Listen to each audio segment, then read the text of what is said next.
Family, and it's all about the kids. Yeah. Let's start the game over. Back to the way things were. It's all about the kids. So put your family first. Let's start the game over.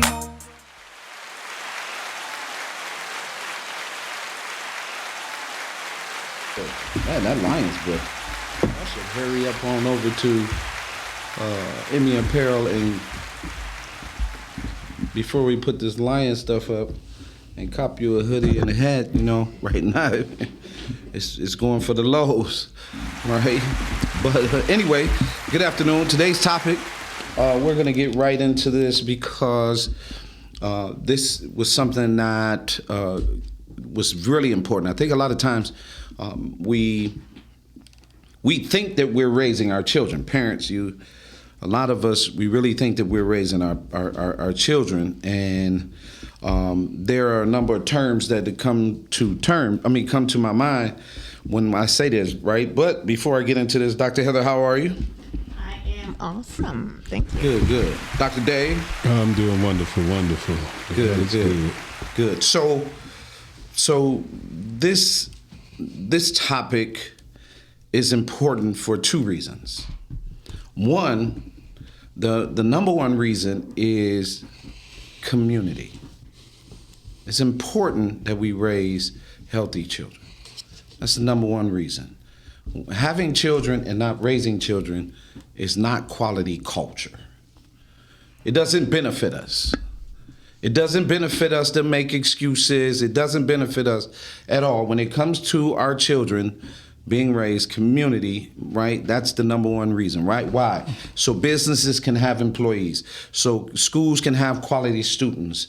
So business can have entrepreneurs, right? So we can have communication properly where we're not fighting, arguing, those types of things, right? So who's really waiting? And the second thing, the real reason why you want to raise and have this conversation is because legacy. When you have a child, it is important that we transcend and pass to our children certain things. Some of us are going to pass money. Some of us is going to pass some other things. But some of us is going to pass behavior. And in that behavior, it has to be healthy and quality behavior. Why? Because your children have to be able to function in this world. I say this all the time. If something happens to you or something happens to your parents, the whole nine, have we given you enough tools to survive this world and continue the legacy, right? Have we paid any attention to that, right?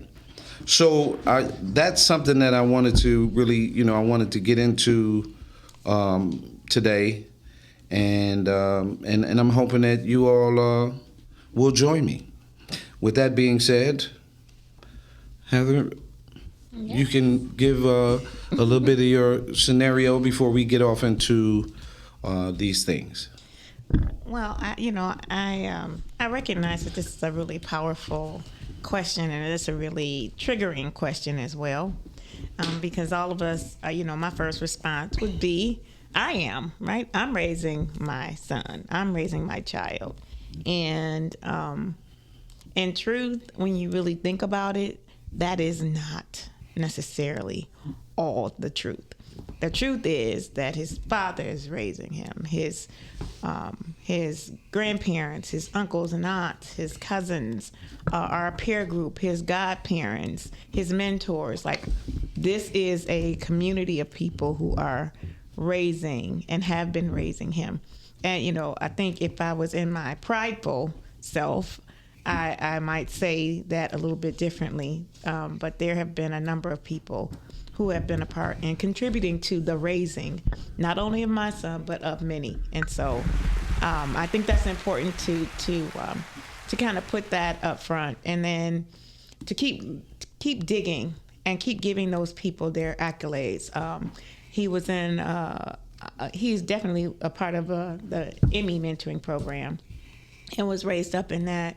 And he is also a part of another Boys to Men program that was administered in Inkster. He's part of another family of people, our podcast network, right? He has another circle of people that are men that have been in his life that have poured into him. So I think that's the one at least statement that I would start with as a mother, to realize that it is not something that we have done alone. Even if we feel a little bit isolated sometimes, and it feels like you're carrying all the weight. And in truth, it's very difficult for one person to have carried all of the weight, all of that child's life. So I think that's important to state. Awesome. Dave, would you like to add, or? Yeah, it just reiterates your point that community build, isolation kills.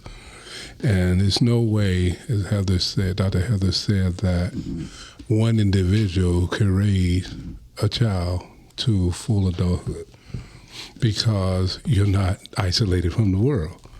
And everything that exists, not just people, but places and things, contribute to the rearing of the child. So to believe that you're a solo, you're the Lone Ranger, is not really reality.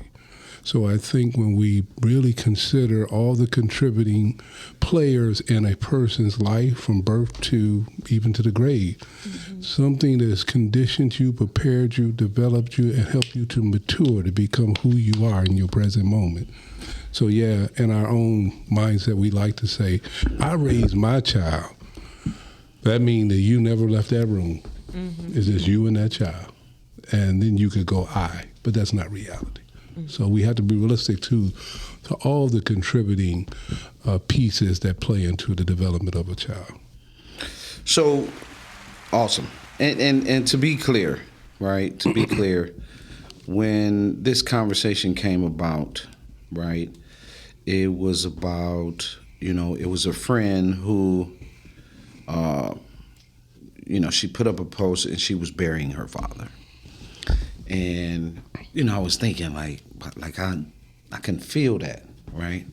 And then, I started going through my Rolodex, and I'm thinking mentally, like, when we lose someone, right, be it a friend, the whole nine, you feel that impact. But then when you lose a parent, you lose some things. And now is a certain amount of insecurity that you feel. And you're like, well, where do I go from here? I say that because when my mother passed away, I walked into the hospital. I wasn't too far from the hospital, right over there by Southfield, Providence. My brother had called, said, hey, man, I'm going to go home, get some rest. Make sure, you check on mama or whatever. So he gets the call, go back to the hospital. I walk in the hospital. Now, when I walk in the hospital, I give you this scenario because it was important. Because a lot of times we don't honor the transition that God is giving us in this person's death, right? And so the first thing I do, I sit down and I start rubbing her feet because the warmth was all that was left, right? And so I'm rubbing her feet. And I'm looking at my brother Corn, and we looking at each other. And my brothers and sisters, they show up there and they're talking to the chaplain. And I'm studying rubbing their feet. And I'm looking at Corn. I was like, man. And I was basically freaking out. But then I realized what reality then hit me. I have to become someone to tell her story. Right? That's the first thing I translate to my brother, right? God takes it from there. So when we talk about who's really raising our children, here's another reason why that came about. Because who's really raising your children, if there, as Dave said and Heather said, if there's no incorporation or respect for those who are raising your children. Contributing, yeah, right, very much. Right? A teacher has your child 8 hours. You know what I mean? You at work 8. Some of us at work 16.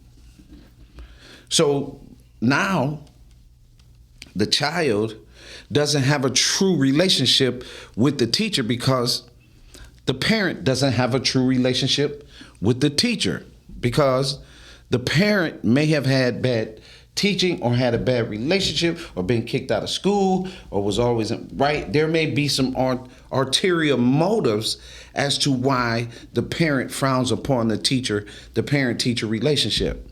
What up, though, Mark?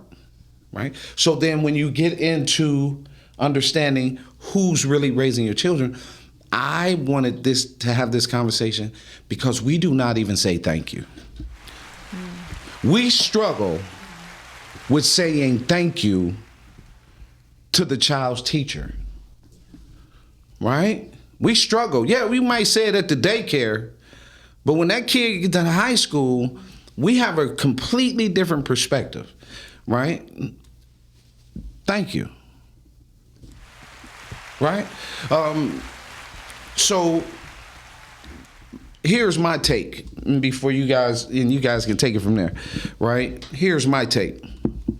Who's raising our children? It's the mentor, it's the coach, it's the teacher, it's the grandparents, it's your the early childhood teacher, it's the husband, it's the wife, right? Who's really raising our children is the village, but we no longer honor the village enough. See? We no longer honor the village enough to say thank you. See what I'm saying? So, yes, and here's why you see a lot of grandparents, Dr. Vitaji. Here's why you see because parents are not raising their children. A wise man said, raise your children so you can enjoy them as grandparents. Raise your children so you can enjoy them as grandparents. If you don't raise your children, you then have to raise them as grandparents. Mm-hmm. Raising a child takes those. This is why the book All Ingredients Count matters, right? Because raising a child is very, very important. And somewhere, right. Thank you, Brother Greg. Yeah, man. Yes, thank you.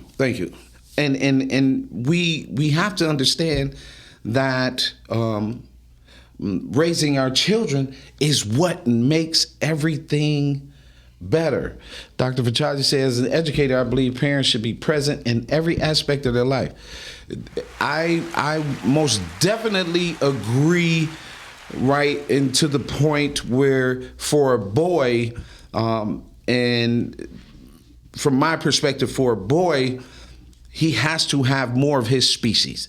And if the dad is not involved, you got to put him in areas where he has more of his species. That's a missing ingredient. We're talking about, because we've been talking about on this show often about how important the father is and how the culture has to shift. The culture has to shift to where fatherhood is the most important, one of the things that you bring to the table and you highlight. See, we're so used to this conversation that everything else gave us through this division that culturally we go back and forth. If you want to answer to that, I put the video on my page on how as children we play games, manipulate our parents, and then we carry that into relationships. So manipulation becomes a style. You see, manipulation becomes a style. This is how I get it. We call it being a player, right? And some of us call it, we learn to push the buttons through our parents, right? But the division is carried out because everybody is wearing a mask. Yes, I'm a player. I've been a player, all of that, right? But that's a mask. God didn't give you that. Them words that we use puts up a mask so I'm able to talk and articulate to manipulate you into whatever I want you to do. That's the power of the tongue. But if I use it for something else, it becomes different. So it's the same thing when I'm raising my kids. And then we're going to give you some points at the end because later on, we're getting ready to start. Heather and I are getting ready to start doing our Emmy Way and doing our thing. A lot of grandparents hold on too long because the children parents aren't responsible instead of allowing them to. Come on, Rhea. You hitting it home. That's it. We hang on to the kid. When we was young, we were told, I don't know about Heather, but like I told her, I look raising my son, I only got one chance to be a good mom. Their dad was very present and a great provider. Great job. Awesome.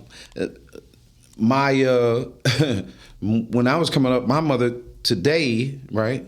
My mother said, "Get your ass from up under me." I couldn't be in the house laid up, all up under my mama and all. Get your ass from up under. Take your ass out. Take your ass outside. You see what I'm saying? Today, right? He snuggled up. This my friend. He's cool. Me and the daughter, we snuggled. Right? That's not parenting at all, because it doesn't help the child thrive. If I don't step outside of this comfort zone, how do I function? Anybody want to add? You know, it is really interesting. You know, we look at the how the generations of parenting have emerged, and as we talk about that, the generational advances do not take away from some of the basic things that parenting offers and should be. But it does make a difference. It does make a difference when these last two generations have been raised with technology. They've been raised with technology, and technology became a companion. And as technology became their companion, so if you were, and this, you know, this is kind of fusing through the latchkey generation. So once you got through latchkey, now you got, you have the cameras that can watch you come and go. You have the phones that will track where you are. You have some built-in support. You have some built-in technological support. And, you know, a lot of, even if your child is going to and from school, you can look at your app on their phone, because a lot of them have phones from 5 and up. If it's not a phone, it's a tablet. They have some form of technology that can either connect with them, like Alexa or Siri. You can have these conversations. You can turn on the stove, you can turn on the TV, you can turn on the lights in the house, you can close the blind. Like, all of this technology, while it is more convenient, it has replaced some of our basic duties, our basic functions as well. And so, you know, it lends a different way of being. If you have all of those things, we have electronic pets now. You can have an electronic dog as a companion. You can program to bark or to talk or to escort you to the bathroom. You can have one that, you know, I'm just saying that is what we have and are offering our kids as supports to our parenting. You know, and you know what always comes back to my mind is Terminator. Yeah, you can program something to be so smart that it starts to outsmart you. Yeah. The environment, this is what Rhea said, the environment has changed drastically. The fear of seeing your child struggle is what ends up hindering them from maturing, but it's hard to see babies mistreated and not get involved. So, go ahead, Dave. I think everything you said is spot on. And so what we're looking at, convenient and comfort, is a way of life. But you've never seen a man build muscle unless he has some weight on it. And unfortunately, we've taken the weight off the ability for our children to grow and develop strength. So when we look and see them struggling, we take the responsibility of taking care of that muscle to build it for them, but they're not building it. So we can blame variations of external things such as social media, technology, what have you, but when it's all said and done, we have to go back to how did they get there? So as the doc said, well, you know, it's hard to see our child struggle, but it wasn't so hard to see our child struggle to take the first step. if you kept looking to see your child take the first step, you pick them up. Every time you take the next step, you pick them up. When will your child walk? And so each generation says, and I know this, I've lived long enough to say this, that we don't want our children to go through what we went through. But what we went through was a developmental process. And that developmental process helped us to be a little better in some ways than our parents in some areas, and a little weaker. And I think that weakness comes because we are looking for comfort and convenience. Everything we speak on is making it a little easier for us to do. Now you got a car to drive for you. Now what is that all about? Because we don't want to do something. God didn't intend it. He say, go and take care of the land, cultivate the land, take care of the family, and do these things that hold people accountable to something. Now we're not holding people accountable, even to themselves. So when we look at people developing, it's not about self-indulgence, self-gratification, which is what we are moving into, versus self-preservation. The development of strength is about preserving yourself and your existence. But when we say, oh, they're struggling, I want to see that, then that child becomes weakened. Not just weakened physically, mentally, emotionally, socially. All these things compromise the development of the child to become the adult, and the adult to take on the responsible roles such as father, husband, wife, leaders, these things. Because again, I take it onto the level of the military. One of the things the military do, they do not make, well, let me phrase that because things change. I've been in there long enough to watch change. So initially leadership was more autocratic. And you do as I say. But as time went on, now we call it servant leader. Those are all niceties and terms. But initially what they would do, as soon as you come in there, they strip you of everything. Because you come from all walks of life. So they don't have room to be babying you to your convenience. So now you don't get to have the candy, do what you want to do, get out of bed when you want to get out of bed, put on your clothes. We're going to have you do everything according. And the line would be, we're going to be your mother and your father and your brother and your sister for the first initial thing called basic training. That is that child walking. So we're going to teach you, move you from crawling to walking to running. We move you from being, we're going to start with you being a dependent, then we're going to help you become independent, and then you become a team to be interdependent. We work together. But we rob that from our children today. And so when you look outside, and then let's go to the education, right? Let's keep it real. When you look outside and you go to our schools and our education facilities and things like that, they're dealing more with emotional things than they are with educational things. Mm-hmm. We keep sending our kids, right, our children, in this society right now, in this area where we are in southeastern Michigan, right, we have had mass shootings, we have had drive-by shootings, we've had stabbings, we got metal detectors on our children, we have police outside our children's school, we have drug enforcement outside of our schools, we have, right? So when you have all those things, what are you telling the child? So when we ask who's raising our children, we can say drugs is raising our children. We can say police enforcement is raising our children. We can say children are raising children. We can say that violence is raising our children. We can say, you're talking the shooting out in Oxford, right? And how it put the parents on law, right? But this shooting that happened in Oxford is a direct reflection of the system. See, the system is producing these problems.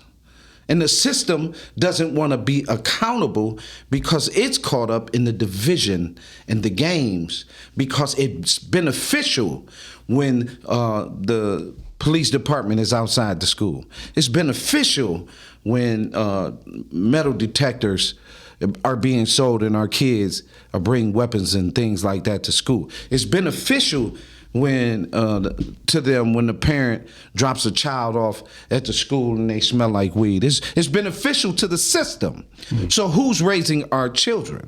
So you got to look at the system, right? Because, of course, we need to get some of these tax dollars or whatever for whatever process, right? But in the truth of the matter, the system only wants this much success from the whole entire base and then make everybody else dependent in their brokenness, right? So they can go into these systems. So you go into the juvenile system. You go into the ADHD system. You go into the early childhood system, where black boys are 44 times likely to be kicked out of daycares and white boys right behind them. But we still playing the game of division. Right? We still buy into the racism piece, because the racism piece is the system that has benefited the rich. Then the poor, we down here fighting for a cheeseburger. Yeah. Somebody is shot and killed outside of a repast. When you look at what the system is producing, then we understand who's raising our children. We've been pushed to believe that we are dangerous and should be protected by metal detectors to feel safe, yet and the people that sell the metal detectors are sitting back laughing because they rich. And let's keep it a buck on this process. There are tons and tons of people who talk that they're going to put their hands to the plow and assist these children. And in their comfort, they get to decide on what child or who is benefiting from the system. You see? So when we talk about, again, who's raising our children, right? We have to evaluate. I was on the phone earlier, and then I passed it on to you. We was on the phone earlier talking, Raheem. I was saying to Raheem, I was like, you know what's crazy is we've been on this phone manifesting, bro. Now you think about that. You think about how God had us bump into each other. We had met at an event. We bumped into each other at the gas station, and then I had all three of your sons. And now your sons, look at them. Because you were wise enough to listen and to part with somebody that you saw that had a gang of success with boys. It wasn't just talk. Dr. Vajani, we just got tail time to educate our families because kids learn differently. You all can call in. The number is up. And to keep it real, Heather, you could take it from there, because this is really something that because I'm saying this now because I'm upping the ante on going forward and getting out in this country and sharing this message. Go ahead. I like the fact that as we're communicating, and those of you that are contributing your insights for us to share, it's really important that we can look out of different lenses. Because if we only look out of the same lens, maybe that's parenting, maybe that's education. I wanted to offer this too, that trends. Social trends are also guiding and raising our children.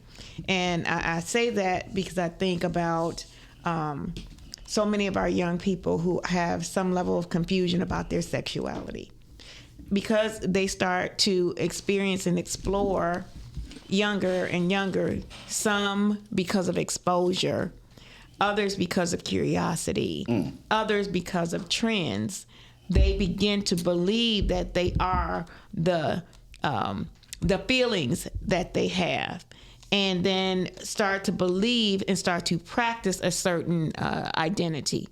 And that identity it has become what's trending.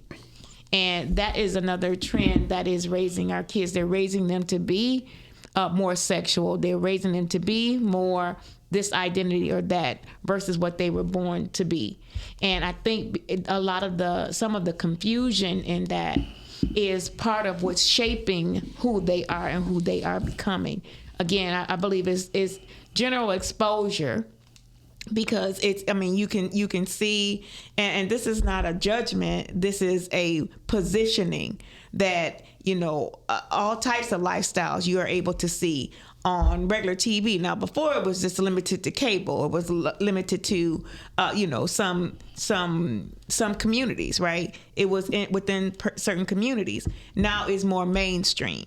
And it's not just mainstream on TV and in videos and things like that. It is a part of our community. It's a part of our culture. And it's a part of our, what I call acceptable culture. And what I mean by acceptable culture is that in smaller groups, it became the norm, and then it went outside of those groups and became more socialized. And so the more socialized it became, the more normal it became. And so I think we're seeing a lot of that too with social trends. And I mean it being social. I really mean that being social, because there are certain types of, young people have certain types of parties for certain types of behavior, for certain types of experiences to take place.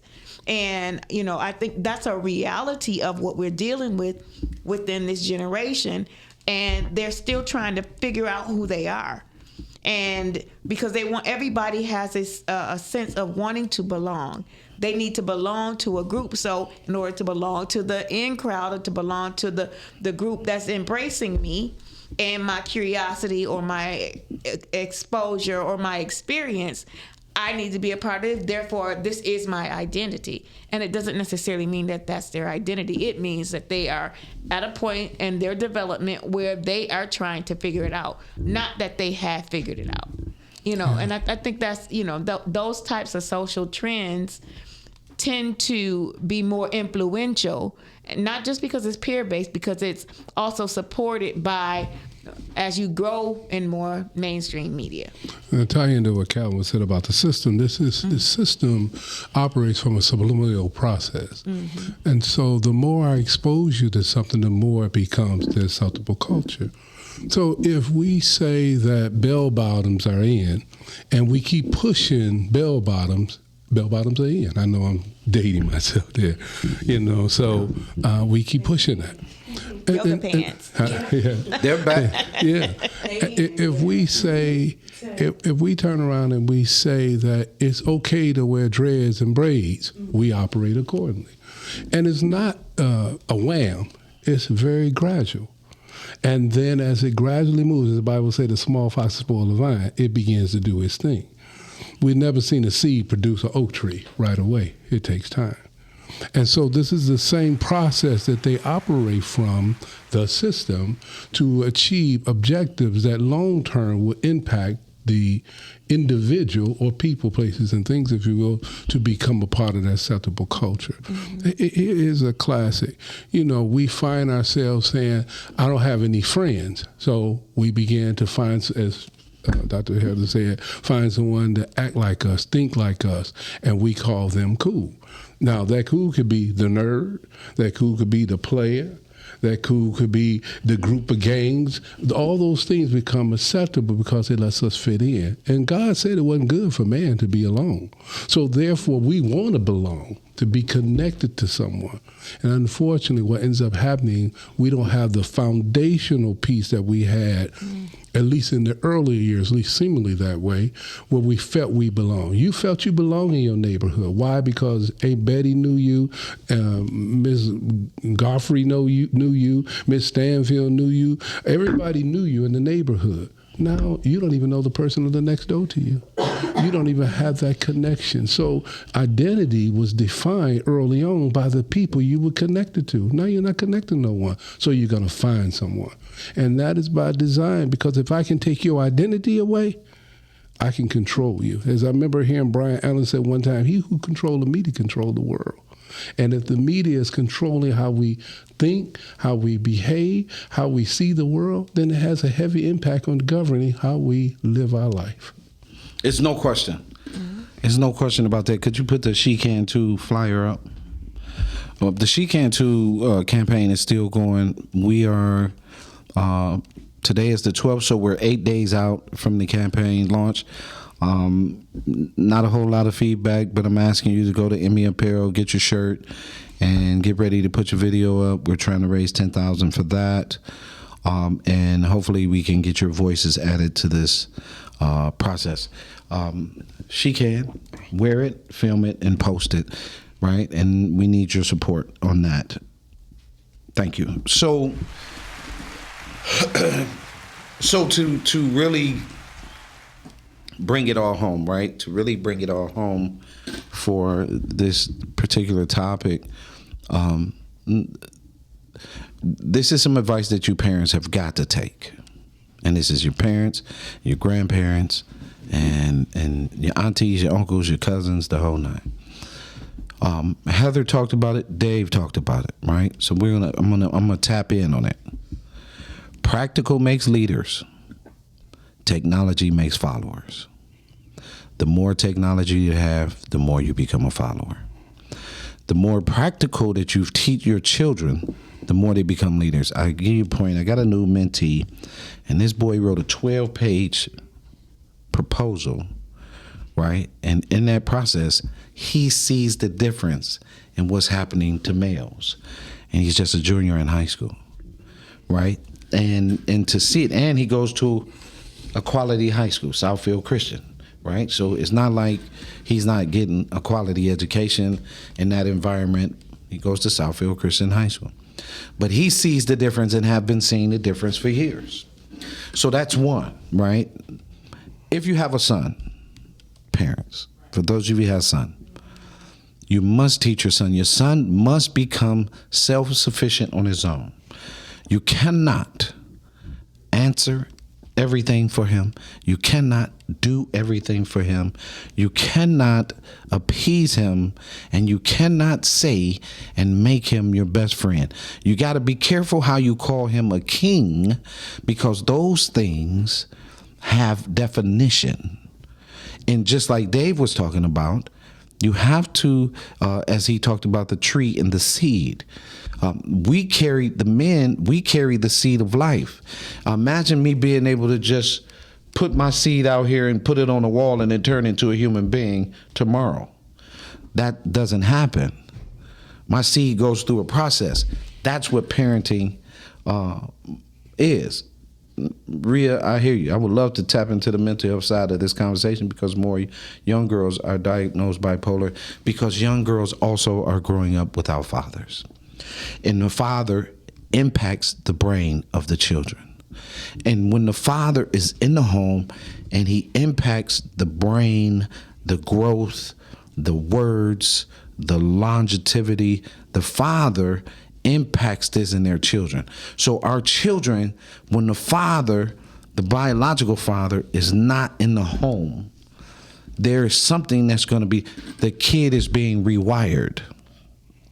So he's not getting what he was supposed to get, because a lot of us don't want to admit that as players, we're in the street, not in the home. As hustlers, we're in the street and not in the home.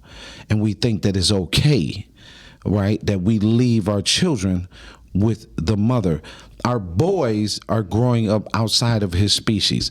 So we can get off all the way deep into that conversation. Anytime anybody want to have it, we can have it, right? But just to get to the point that I wanted to make, this one point, right, which is, as parents, you cannot do everything, and I stress this in our mentoring program. You cannot do everything for the boy. The boy must fall down. The boy must tumble. The boy must get a bruise. The boy must get a black eye. The boy must get dirty.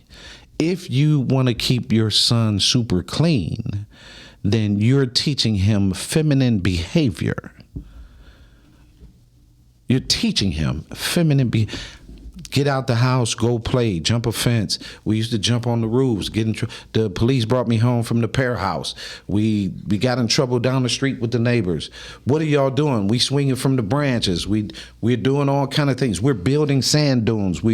These are things that the boy have in the school system, and the system has taken this away so much so that the boy testosterone level is super low. Right now, girls 13 and 14 has their suicide rate is jumping through the roof. Right now in China, women exceed the men in suicide. Right now in America, 71,000 300 and some thousand women come up missing every day. We are not on our job as men. We became the victim. We started talking as men. We started talking about woe is me and what is going on because the system developed these things, but we could push back and we didn't. We pushed division. White men hating black men hating white men. We're playing this whole back and forth game so the puppeteer can play games with us, and a woman gets shot in the face and a black man gets shot and getting killed and from these same people because we feel like we own this country. You do not. White people, you're visitors, just like everybody else on this planet. We're all visitors. God made it that way, that we would only be able to visit the land where we are buried. God made this world. So when something happens to one of us and we go to death or something happens, that's God's will. This world, God made us different. God is diversity. And so when we start talking about these things and seeing these things in division as if you're God, you're not, and it's not going to end well. And so while you're practicing these things, this doesn't help our children, and we're not protecting our children. So that's the first thing. Stop telling your kids, stop doing everything for your kids, in particular, your sons. Your daughters, you're very good at teaching. Mothers, you're very good at teaching your daughters, but you can do better as well. Fathers have to spend more time with the children, but stop doing everything with your children. Heather? Wow.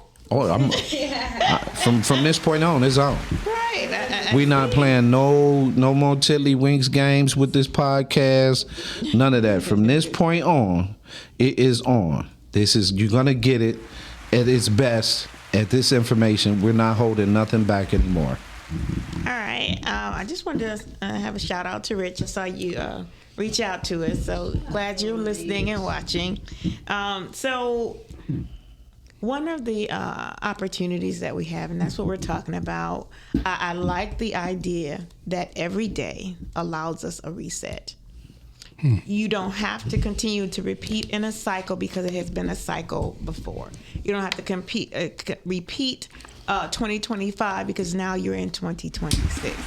This is the opportunity to take in new information, to learn something different, and to do and be something different. And so in saying that, when we talk about who's really raising our children, the first thing that we need to do is to assess who is involved in the lives of our children.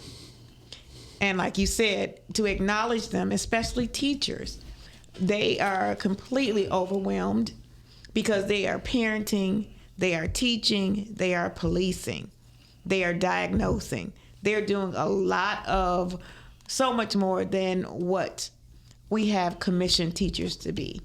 And they are also not multiplying in number. So we're not creating new generations of teachers either, not in the way that we could, because part of this opportunity that we have is a new way of being. We cannot act as if technology is not a part of what we are. But I do appreciate and value what Calvin said about practical use. That practical is part of that cognitive development that is necessary. Everything cannot be only one thing. It's more than one way to be right. There's more than one way to change this dynamic that we're seeing and the experiences that we're having. So don't get caught up in it's only one, and if you don't do this, you know that you can't do anything. That's not true. What you have to do is keep testing out what's working and keep expanding and getting wise counsel. You don't know it all. We don't know it all. But when you seek wise counsel, it does allow more information, more tools, more insights to be at your disposal. So you do not have to take this journey alone, because you're not. There are lots of groups. I'm glad Dr. Patanji was with us too. And that, these are some opportunities that she provides in community. There, Rhea, I'm sure she's out there as part of her educational toolbox, that there are some other resources and there are some good people doing very good things that need support. Organizations like Emmy, we're struggling around keeping our doors open to make sure that boys get what they need, that information is available. One of the tools that we use is this podcast to get information out. That's why it's called Put Your Family First. We have all of this wisdom. Look at the wisdom at the table from all the different perspectives and lenses that we have. We bring it together so that we can share it outwardly. It's no good if we keep it to ourselves. This is one of those vehicles that we're using to get it out. We have books. We have Dave offers counseling. Calvin offers mentoring. I offer coaching. We are part of your village. We are part of that network and that toolbox. Reach out. Call into the podcast. Ask some questions. Get some direction. Generate some topics. This is our village. We are part of your village. If you're out there listening and you're watching, we're part of your village. Take advantage of what's available, because we definitely have to put some more skills into raising our boys to be who they have been called to be, which is brilliant. They're brilliant. We have to draw that out, and we have to pull them back from some of the virtual worlds that they are experiencing and exposed to right now. That's right. Okay. Yeah, often people thank me for my service. They see my hat and they say, thank you for your service. But in reality, we all are serving. Every person you encounter is a contributor to why this world goes the way it goes. And so we have to give value to everyone out here, but also we all have to be open to receive.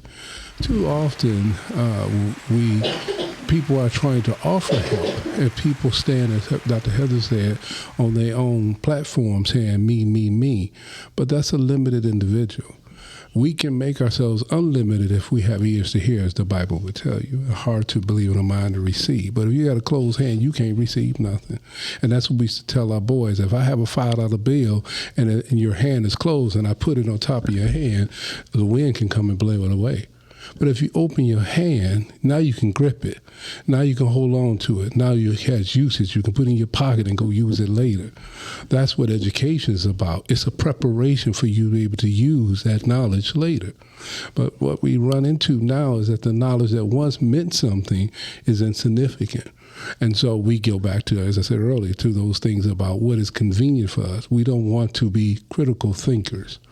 And young people find themselves in a dilemma. I was talking about this morning to a client, that why would a child know that they're going to be cyberbullied, go back on the computer to be cyberbullied? But that's because they're struggling. They're struggling with their identity. They're struggling with their value. They're struggling with who they are as an individual. This is where it's so important for us as the parent. If they can't give it, then you have the grandparents to give it. You have the grocery store, what they call them, cashier to give it. You have someone to contribute. And we have to teach our children, yes, seek wise counseling, but have ears to hear so you can decipher what wise counseling is. It's just such a struggle, and young people shouldn't be struggling this hard. And I saw what the doc said, that there's a lot of mental health issues going on, and probably more than ever, or maybe it's more exposed. But whatever the case may be, we know that people are struggling with how to process information in order to help preserve themselves. So it's so quick for them to be manipulated by someone else because they don't know who they are. And that's what this show is about. Us contribute. We are the iron that sharpen iron. We're the contributors. And there are other shows that contribute. And there are other resources that's contributing. Have ears to hear. It's a funny thing, and I'll close on this. Well, the Bible gets all the way to the back of the book in Revelation, and the first thing that Jesus says to the tribe, those who have ears to hear. You mean to tell me the other 65 books you weren't listening? It comes to some point where we have to be open to listen. And that's an active process, not just hearing something going on, but an active process to engage to get understanding. Once we get understanding, we can start turning things around. That's what I'm talking about. Pay attention. This is the bonus. At this table is literally over 100 years. worth a leadership mentoring experience. This ain't no bullshit. At the table is 40, 30, over 100 years of building community, uplifting people and children, and pouring into the culture and pouring into this fabric of America. We know all cultures. So we're not here to specify. God does not make a difference in the man. That's important for us to understand. This is over 100 years of experience at these microphones right now, speaking to you and telling you that we're not giving you this information just right to pretend. Entertain. There are no masks in this space. This is who the hell we are. So I want to make sure that was the bonus piece to being and listening to Put Your Family First. With that being said, I know we only got a little bit. If you put up that flyer, we are recruiting volunteers this past weekend. I cannot tell you how beautiful that first meeting was for Respect Day. You got the She Can too. I sent you the Respect Day, but that's okay. I'll talk about it, right? Don't worry about it. So the Respect Day committee, right? April 6th, every year we do this. This is our 10th year, right? Doing Respect Day. Right? And so I'm opening Respect Day up to a committee of anybody that wants to come. We got 10 seats for 10 youth. 2 youth showed up. Their parents showed up, and they're all involved at the first one this Saturday coming up at 12 p.m. You can tap in and be on this committee. I'm also looking for an event planner, somebody and a committee to help build our pancake breakfast, because we need to take that to another level. So just putting that out there. Dave, tell them where they can reach you. You can reach me at FMAM for Men About Men on Facebook, and you can reach me at DROME7, that's DRMOE 7 at yahoo.com. Dr. Heather? You can reach me at Your Inspired with a D, yourinspiredjourney.com, and you can reach me by phone at 313-759-7855. I'm going to read this quote that, Heather brought in the framework for today's show, and I wanted to read this quote. The book is a wake-up call to ensure that ones truly raising our children are those who love and care for them the most. Dr. Jan Sneed, author, Who's Raising Our Children. That's a book, right? So that gives you an idea. That's a book that you can look into. And there's the flyer for Respect Day. Respect me, respect you, respect we, right? And it's at the Emmy Store and Lit Studio this Saturday at 12 p.m. Today was a little bit more about a new beginning, a new direction for the things that we will be talking about going forward. And the guests, we are not going to play the tickle game anymore, right? We're not, right? We are really we're gonna challenge you for this change. We're gonna challenge you when you participate in this podcast to understand what we mean by put your family first, right? Meaning your example, how you live in front of them, what you're teaching them, where they go, right? Because who's raising our children could easily be you. And as parents, we birthing a seed. We got a lot to deal with. Mothers are struggling to have children, right? But whenever you see this conversation about infant maternal death about women, they never put the man next to it as a solution for infant mortality. And the essence that I bring to my wife or the woman in my life when she's having my child. They never put that together. We're very, very quick because why? It has seeds, it has money. But when we start talking about, hey, maybe if the father was really involved with this pregnancy, right? maybe her stress and the things that she's dealing with, we can see together and we can help do together. We can take walks together. But because we got these syndromes from the system, we push each other away. And now we're even more into the system. So child support, which is a scam, right? Where you should be asking for time support. The most important piece that these children need is time from their parents. So I'll back off a little bit here when I say that it is very, very important that we see that we are really not batting 70% with children in this country. We're not having a 70% success for children in this country, because they're occupied, as I said earlier, they're occupied in the system. When divorce happens, children are impacted. We love to talk about child support and how much money she getting and how much money he losing, how much money he getting or how much she losing, but we forget that the child has lost parents, and those parents are creating an environment that the child has to grow up and is divisive. And then when that child grows up, sometimes they think it's okay to grow up like that, and so they repeat, right? And sometimes we think that these things are okay, but it's very, very harmful to the culture.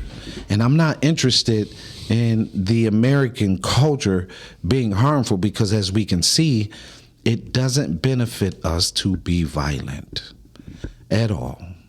It benefits. The way that you save the country is family. And you make sure that these children have parents who are collaborating together.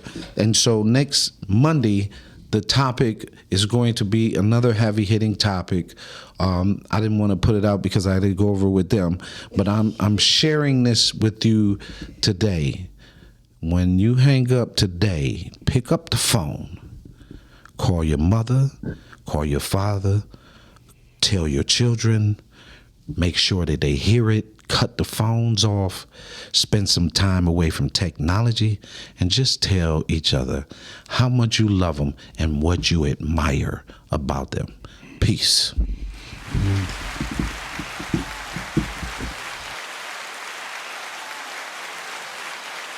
It